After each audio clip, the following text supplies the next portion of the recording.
Okay, this is what you do when you're trying to do a print and cut and your registration fails and it doesn't work. You then unclick the automatic and click the manual button, and then you can use these arrows here to move the blade cutter on the silhouette. The idea of doing this is so you can get the black square directly under the blade and it'll register manually.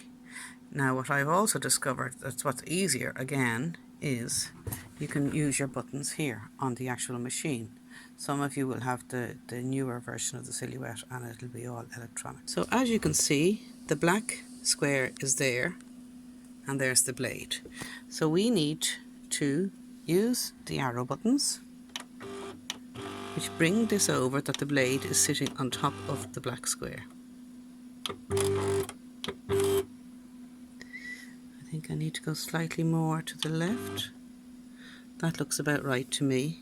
We'll try it now. So now we've got that lined up, we're going to go back here to the screen and press the register button again. Now also please note that you can use these arrows here to move the blade so it meets over the square, but I just find it's easier to do it when you're right beside the machine.